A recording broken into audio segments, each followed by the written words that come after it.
Book nibbles. Big ideas, small bites.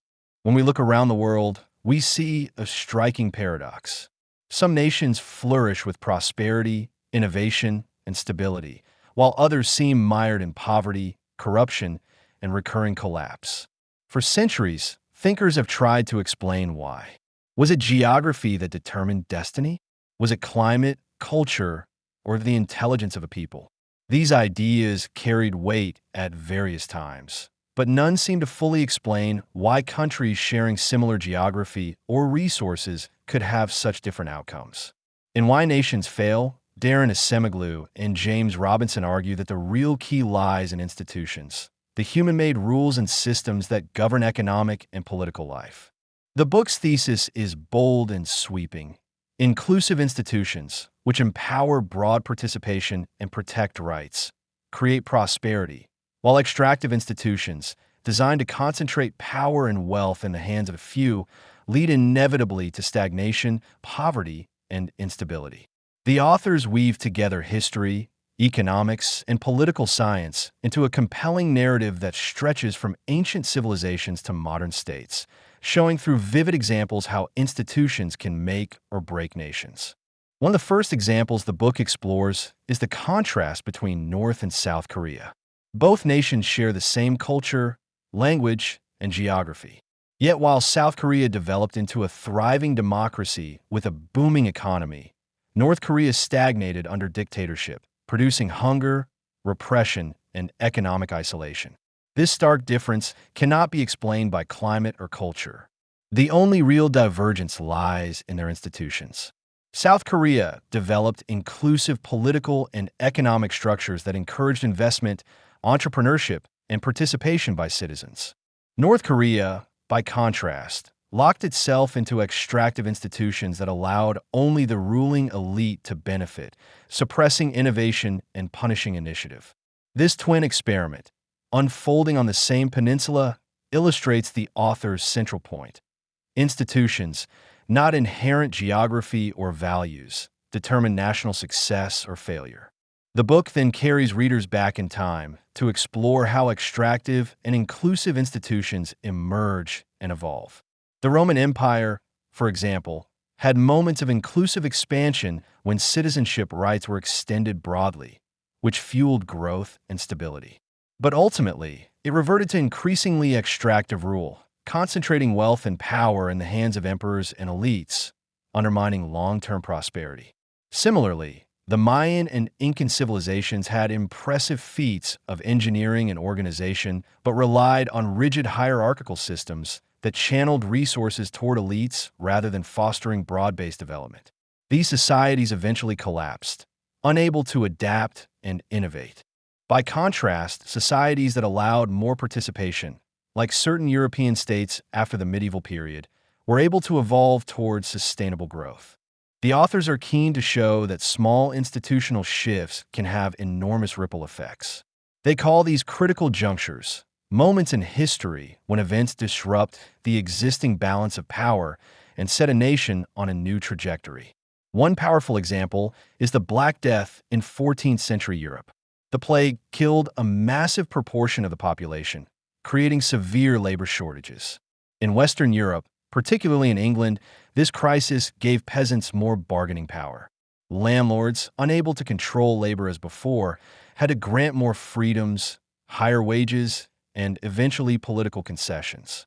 This helped set the stage for inclusive institutions to emerge in England and parts of Western Europe. In Eastern Europe, however, elites responded differently. They doubled down on repression, imposing serfdom more harshly to keep peasants bound to the land. The same plague thus produced diverging outcomes because of institutional responses, showing how critical junctures interact with pre-existing structures to shape destiny. Perhaps the most pivotal, critical juncture the authors describe is the Glorious Revolution of 1688 in England. Before this, England had monarchs who frequently extracted wealth from society, crushing potential economic growth. But the revolution shifted power away from the monarchy and toward parliament, embedding checks and balances that limited arbitrary rule. This institutional change created greater security for property rights, and more inclusivity in economic life. Entrepreneurs, merchants, and inventors could take risks knowing their gains would not be arbitrarily seized. This unleashed an explosion of innovation that culminated in the Industrial Revolution. The authors argue that England's industrialization was not simply about scientific discoveries or access to coal, but about the inclusive institutions that rewarded experimentation and economic activity. Without these institutional foundations, industrialization might have faltered or been suppressed, as it was elsewhere. The Industrial Revolution itself offers one of the book's most striking sets of contrasts. While England, and later much of Western Europe, surged ahead with innovation, many other regions stagnated. The Ottoman Empire, though geographically close, resisted change. Its elites feared that industrialization and new technologies would undermine their grip on power. Printing presses, for example, were restricted for centuries because rulers feared the spread of ideas. This illustrates the author's concept of the fear of creative destruction. Extractive elites often block progress because innovation threatens their control. New technologies may empower broader society, but undermine entrenched interests. So elites in extractive regimes frequently suppress or distort economic development. This fear, they argue, is a central reason why extractive institutions persist despite the potential gains of progress. The book also examines the Americas as a kind of grand laboratory for institutional divergence. The Spanish colonization of Latin America created deeply extractive systems. Conquistadors and colonial authorities exploited native populations through encomiendas and forced labor, channeling resources like silver into the hands of small elite and the Spanish crown. These extractive patterns persisted long after independence, as local elites replicated the same structures to maintain control. The result was entrenched inequality, political instability, and limited innovation. By contrast, in North America, where colonists arrived in environments without dense native populations to exploit, different institutions emerged. Settlers in places like Virginia and Massachusetts had to rely more on their own labor, fostering broader participation and more inclusive governance, at least among Europeans. Over time, these colonies developed assemblies and property rights protections that laid the groundwork for inclusive political institutions. While far from perfect, given the exclusions of slavery and disenfranchisement of women and indigenous people, the North American colonies nonetheless developed institutions more inclusive than their Latin American counterparts, and this difference persisted across centuries.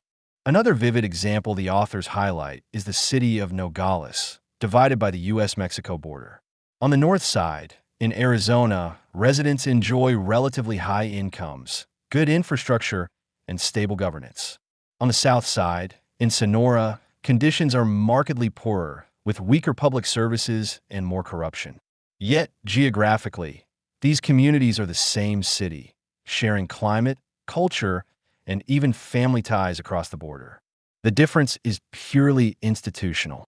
The United States developed inclusive systems of governance and property rights that encouraged prosperity, while Mexico struggled with extractive elites and unstable institutions. This microcosm reinforces the book's central claim. Institutions, not geography or culture, explain prosperity and poverty. The persistence of extractive institutions is another key theme. Once elites gain power, they tend to entrench themselves, resisting reform that might threaten their dominance. The authors call this institutional drift, where initial conditions lead to self-reinforcing paths. Consider Sierra Leone, where colonial rulers exploited resources and people, leaving behind weak governance structures at independence. Post-colonial leaders inherited these extractive systems and continued to use them to enrich themselves, rather than reforming them for inclusivity. This cycle traps nations in poverty and instability. Breaking free often requires a major shock or a critical juncture, but even then, outcomes depend on whether inclusive institutions can emerge. One of the most chilling modern illustrations of extractive persistence is Zimbabwe under Robert Mugabe. At independence, Zimbabwe had the potential to prosper, with good infrastructure, fertile land, and human capital. But Mugabe and his circle established highly extractive institutions, seizing land, manipulating elections, and concentrating wealth in their hands. For decades, they resisted reforms, even as the country plunged into economic collapse, hyperinflation, and misery for ordinary citizens. The fear of losing power drove elites to destroy the economy rather than risk inclusivity. This, the authors argue, is the tragedy of extractive systems. They destroy long-term prosperity to preserve short-term elite dominance. Throughout the book, Acemoglu and Robinson refute alternative explanations for national success. Geography, while relevant in shaping opportunities, cannot explain why neighboring countries with similar environments diverge so drastically. Culture, too, is insufficient because cultural similarities exist across prosperous and poor nations.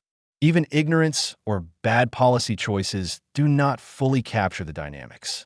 Leaders in extractive systems are not simply uninformed.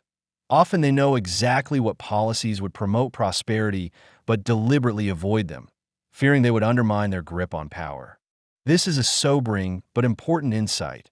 Poverty often persists not because of lack of knowledge, but because of deliberate political choices. The authors also stress that inclusive institutions require both inclusive political and economic systems. One without the other is unstable.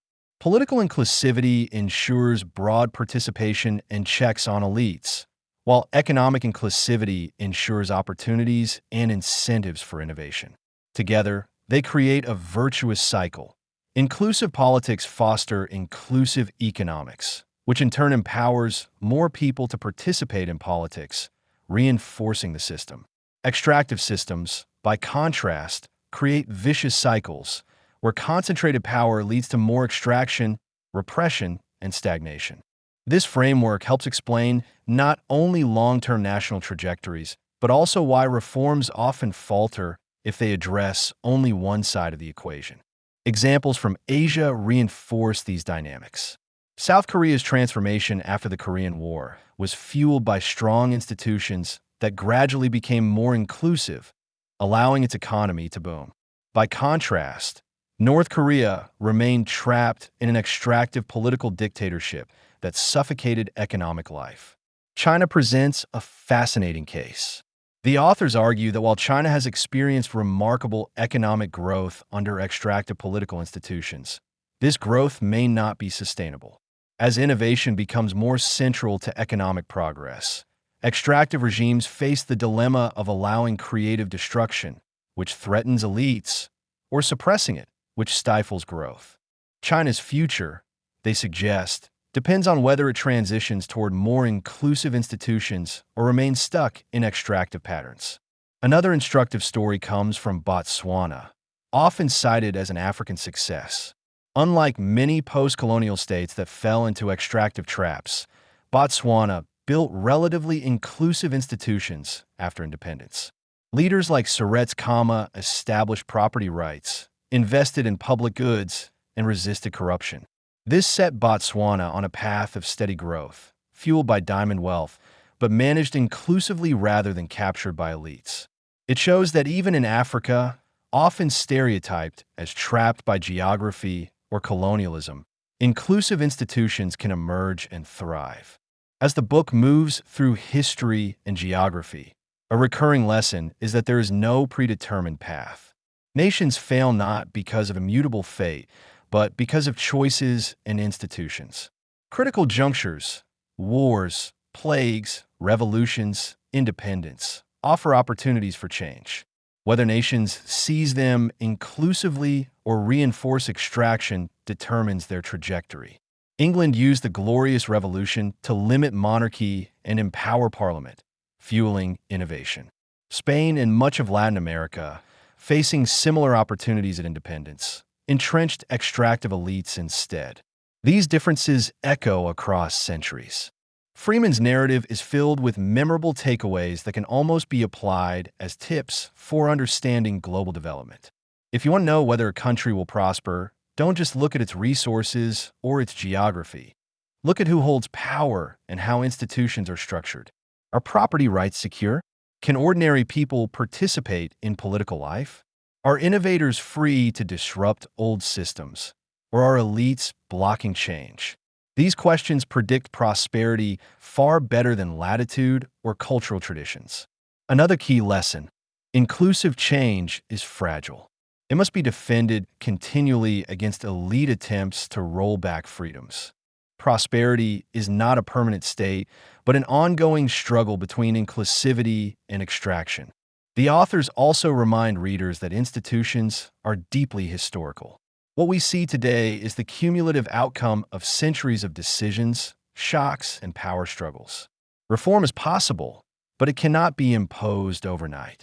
Efforts to impose democracy or economic reforms from the outside often fail because they do not change the underlying balance of power. Sustainable inclusivity must emerge organically, shaped by local dynamics and struggles. This has profound implications for foreign policy, aid, and development efforts.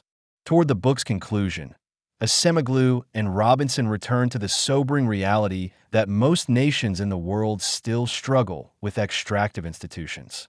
While some countries have achieved sustained prosperity, many remain trapped. The authors argue that there is no simple formula for reform, but understanding the centrality of institutions is the first step. By recognizing that geography and culture are not destiny, we can focus on fostering inclusive systems of governance and economics, even if the path is long and contested. In the end, Why Nations Fail is not merely a history lesson, but a lens through which to view the world. It invites readers to reinterpret headlines and current events through the prism of institutions. When we see corruption scandals in Africa, authoritarian crackdowns in Asia, or political instability in Latin America, the book helps us see these not as isolated events, but as manifestations of deeper institutional struggles. And when we see innovation and prosperity in democratic states, we are reminded that these are not accidents, but the fruits of inclusive institutions painstakingly built over generations. The book's storytelling style, rich with historical anecdotes and cross-continental comparisons, makes its arguments compelling. From the fields of Ploesti to the jungles of Sierra Leone, from the streets of Nogales to the palaces of Ottoman sultans, the stories illustrate a single unifying truth. Nations succeed or fail depending on whether they build institutions that empower people broadly or concentrate power narrowly. This simple but powerful insight reframes centuries of debate about development and gives readers a framework for understanding why the world looks as it does. As a review, one could say that the genius of Why Nations Fail lies not just in its sweeping historical scope, but in its clarity. It demolishes simplistic explanations, challenges deterministic thinking, and forces us to see the human choices behind prosperity and poverty. For leaders, policymakers, and citizens, it offers both a warning and a hope. Nations can fail if they allow extraction to dominate, but they can also succeed if they fight for inclusivity. The struggle is ongoing, but the path is clear. And that's it. Why Nations Fail: The Origins of Power, Prosperity, and Poverty by Daron Acemoglu and James A. Robinson. Thanks for listening to Book Nibbles. If you enjoyed this bite-sized book, don't forget to subscribe for more quick, insightful summaries. See you in the next nibble.